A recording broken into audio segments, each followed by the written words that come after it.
Truly I tell you, unless you change and become like children, you will never enter the kingdom of heaven.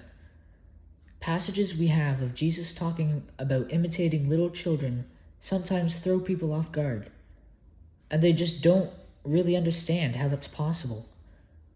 It's something that people kind of shrug off after hearing it read aloud to them in the Gospels and just think, oh, well, that's cute. Jesus really loved little kids. And yeah, we should try to be humble like them. And they leave it at that. But honestly, there's way more to it than that. Of course, being humble is very important and probably the most important thing we can learn. But there's just so much more, too. Anyone at any age in their life should grow in humility. But there are certain things which we only had as children, and which we let go of, that we need to learn to hold on to again, besides humility and the fact that children know their place, as it were. But before we continue, something we should keep in mind is that there's a difference between being childish and being childlike. Being childish is where you imitate the behavior of a child, refusing to take on responsibilities and still acting quite immature in certain things which children have not yet learned to perfect, such as self-control and virtue. And so Jesus does not wish for us to be childish. There comes a point early on in our lives where we 100% have to learn to ditch those childish habits and whims of ours and mature as a person. Rather, Jesus asks that we strive to be childlike, like children, which is completely different from being childish. Being childlike is where you imitate certain qualities of a child, particularly the good ones. These attributes from our earliest years are the things that we should keep forever, even as we grow in age. After all, there's a reason why Jesus says, "Truly I say to you, whoever does not receive the kingdom of God like a child shall not enter it." In particular, there are 4 qualities I think we should learn from children. Number 1, trust. Now, many people receive the kingdom of God in different ways, but the listener who is a child receives it with boundless trust and submissiveness, because they themselves are so used to submitting to other authority figures in their lives, their parents, elders, guardians, etc. It's easy for them to swiftly recognize and submit to God's authority. And since they recognize God's authority, they trust Him and what He says. When God makes a promise, they trust Him to keep it. When God says He will provide for them, they have no problem trusting in Him to do so, because they are in the habit of perpetually trusting others.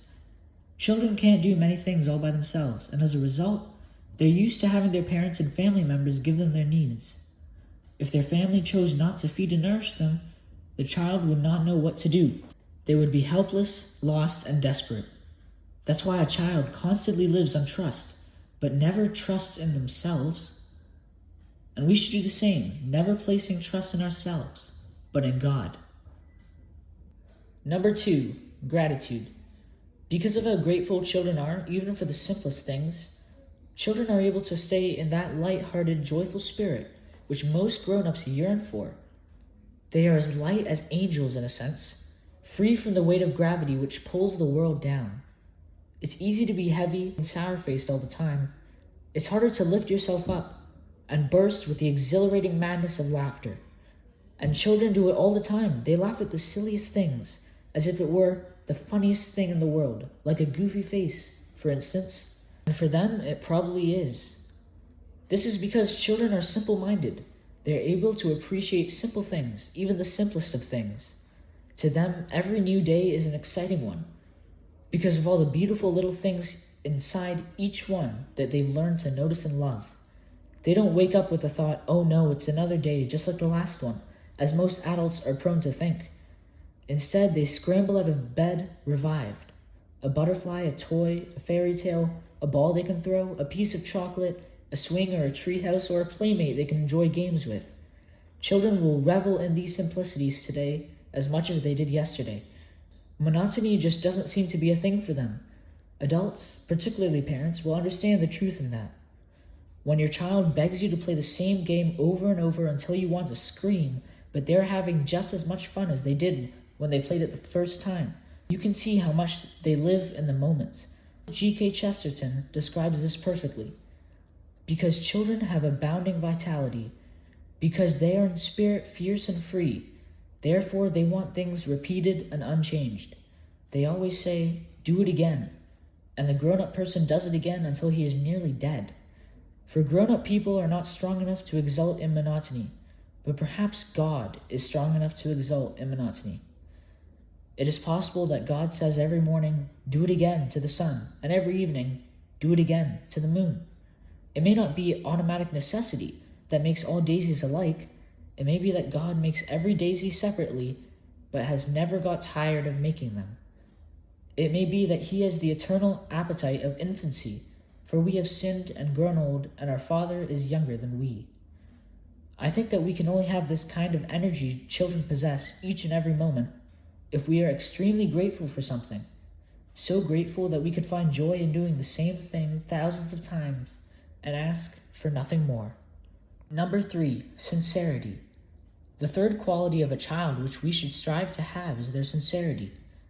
Now, being sincere means to be, according to a dictionary definition, free from pretense or deceit, proceeding from genuine feelings. And this is so important to learn. A child's love is sincere. It stems from deep inside them. It's not fake or made up or forced, but honest and heartfelt. Children are also sincere because they always say what they think and mean what they say. Nothing is sugar-coated or twisted that comes out of their mouths. Finally, children don't watch out for what other people will say about them, or worry about what other people think about them, or what society will think about them, which is how they are able to remain sincere. They speak and act freely. Instead of trying to fit into some social norm, they express themselves even if they're different. I think this is something we all need to learn from children. Most of us are so focused on blending into our environment or getting accepted that we begin to lose sight of ourselves and lose sight of what truly matters. Worst of all is when we even begin to lose sight of the faith, and by then, we are really in trouble. Number 4, innocence. Now don't get me wrong. Right now, you might be mistaking the word innocence as being naive, but I'm speaking about it in a different sense here. I don't mean innocence of life's hardships and struggles, or innocence as in remaining oblivious to those dangerous circumstances or harsh realities which exist around you. When I say that we need a child's innocence, I mean innocence as in a mind free from all the conventions and cliches that society suffocates us with today. By innocence, I mean a mind that is not poisoned with prejudices, a mind that is not tinted with gossip. Because that's what children have. Their eyes see everything as it is, not as everyone else sees things, or through a filtered lens of some sort. No, they've got a fresh, unpolluted vision of everything and everyone around them. It's not complicated at all. It's actually startlingly clear, which is why sometimes a child will boil some person's complicated situation down into some extremely small, simple truth or solution, which they will say, and that person will be touched or moved by what the child has said. Children truly do have the vision of heaven.